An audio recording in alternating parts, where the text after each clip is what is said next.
C'est de choisir Afro Info DSA43 pour être informé de la situation sécuritaire de l'Est de la République démocratique du Congo. Lundi 3 novembre 2025, nous vous disons bienvenue. Nous allons commencer dans la province du Nord Kivu, plus précisément dans le territoire de Rutshuru, où presque toutes les lignes de front sont en ébullition. Les combats qui opposent l'armée rwandaise appuyée par les rebelles du M23 et les patriotes Wazalendo. Vous devez retenir que depuis la matinée de ce lundi 3 novembre 2025, ces combats sont toujours signalés dans la chefferie de Bwito, également à Bwisha, partout ailleurs. En tout cas, il y a des combats. Vous devez retenir que ces combats ont été lancés par les Wazalendo.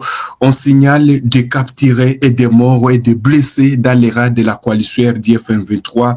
Les volontaires pour la défense de la patrie, VDP, ont également attaqué les localités de Kiseguru et Katwiguru, et l'ennemi a subi d'énormes pertes dans ces attaques ou dans ces offensives lancées par les Wazalendo, et des ripostes par des embuscades en chapelle où ils ont subi de lourdes pertes. La coalition RDF 23 est en débandade, explique un des porte-parole des Wazalendo dans la zone. Vous devez retenir par ailleurs dans la chefferie de Bwito, il y a toujours aussi les combats qui opposent les résistants Wazalendo. Au moins 3 éléments de la coalition RDF 23 ont été capturés, et voir leur commandant, je le disais hier, leur chef a été aussi neutralisé dans des combats signalés du côté de Mirangi entre les volontaires pour la défense de la patrie du Wazalendo et l'armée rwandaise et ses supplétifs du M23. Également, on signale plusieurs armes ont été récupérées par les Wazalendo, et d'ailleurs la tension toujours est observée dans le village de Mirangi qui se trouve dans le groupement de Mutanda, en chefferie de Bwito, toujours dans le territoire de Rutshuru. La journée d'hier a été une journée catastrophique pour la coalition RDF M23 qui a vu être toutes ces attaques être anéanties, et parmi eux des blessés, des morts. Les corps du commandant RDF qui a été neutralisé par les Wazalendo du côté de Mirangi, selon toujours les mêmes sources, a été évacué vers Nyanzale. Indique nos sources précisant que cet officier rwandais qui a perdu la vie du côté de Mirangi dans des affrontements contre les Wazalendo sera inhumé dans son pays natal, le Rwanda. Vous devez retenir que les Wazalendo sont toujours déterminés à faire face aux rebelles du M23 soutenus par l'armée rwandaise.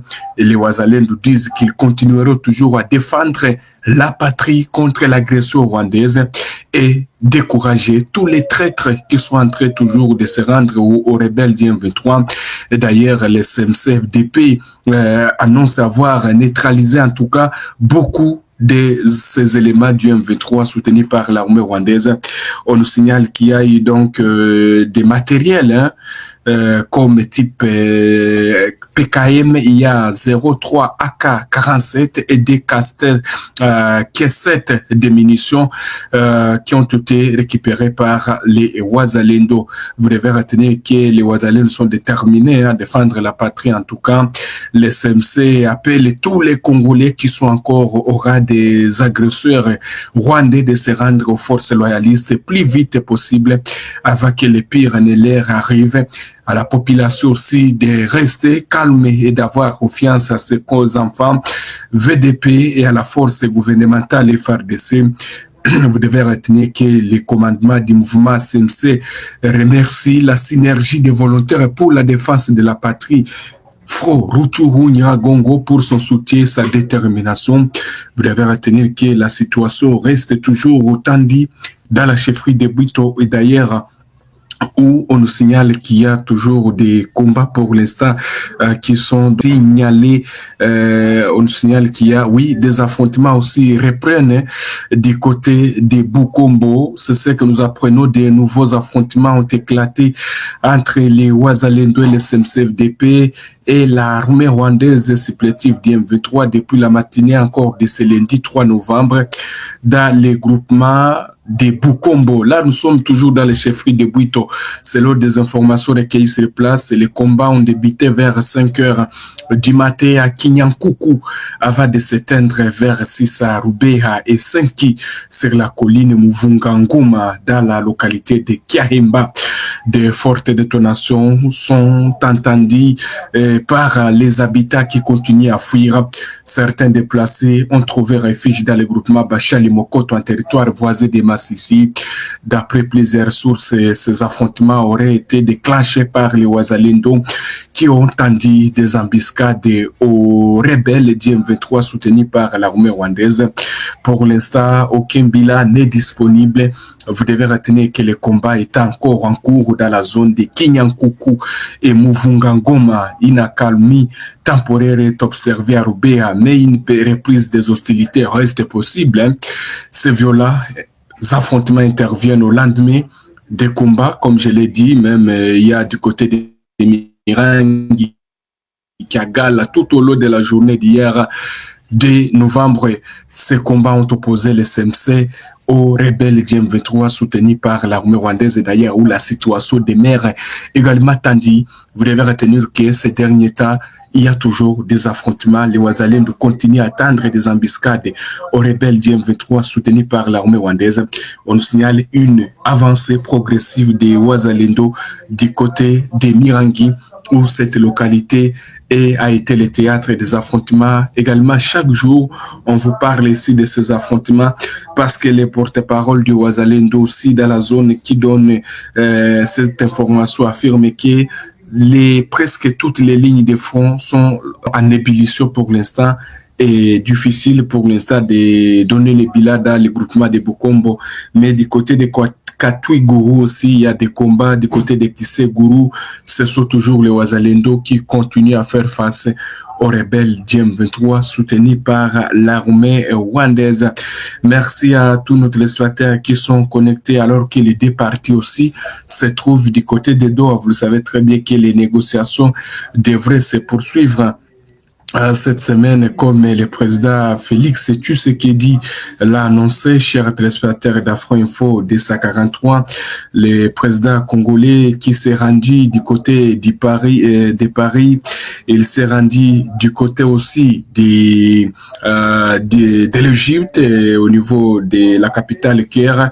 Il s'est rendu également du côté de Washington, d'ailleurs du côté de Washington où il va participer un forum des chefs d'État. Vous devez retenir que la République démocratique du Congo est au centre de plusieurs enjeux mondiaux et la voix de son président est très sollicitée dans tous les grands forums du monde. C'est dans le cadre que le président de la République démocratique du Congo, Félix Tshisekedi, est arrivé ce dimanche à Doha pour participer au 2e sommet mondial pour le développement social organisé du 4 au 6 novembre courant par le Qatar sous l'égide de l'Assemblée générale des Nations unies, chaleureusement accueilli par les autorités qataries, le chef de l'État Tshisekedi et la distinguée première dame Denise Nyakeru Tshisekedi ont pris leur quartier à Doha pendant ces importantes assises. Pendant 2 jours, des chefs d'État et de gouvernement, des SUDER et autres organisations humanitaires vont réfléchir sur les moyens de lutter efficacement contre la pauvreté, les inégalités, l'exclusion sociale, promouvoir le travail décent et faire progresser la justice sociale et la solidarité et l'égalité. Ces assises constituent une opportunité de plus pour le président de la RDC de faire entendre son plaidoyer en faveur de la RDC directement frappée par une crise sécuritaire et humanitaire provoquée par l'armée rwandaise. Du haut de la tribune du Centre national des congrès du Qatar, le président de la République va toucher les dirigeants épris d'épée sur les conséquences désastreuses créées par le Rwanda et la coalition RDF M23.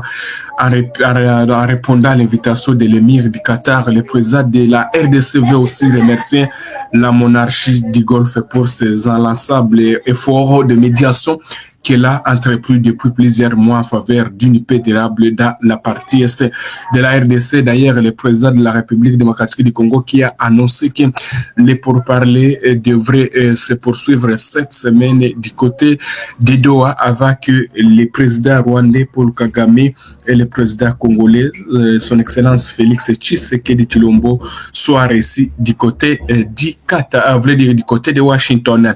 Merci beaucoup à tous nos téléspectateurs qui nous ont suivis dès le début jusqu'à la fin de cette édition. Restez connectés, les informations continuent sur toutes nos plateformes. Nous sommes arrivés à la fin de cette édition. Merci à vous de nous avoir suivis jusqu'ici. Si vous avez apprécié ces contenus, n'oubliez pas de vous abonner à notre chaîne, d'activer la cloche de notification pour ne rien manquer de nos prochaines vidéos. Likez et partagez cette vidéo. On se retrouve très prochainement. À bientôt.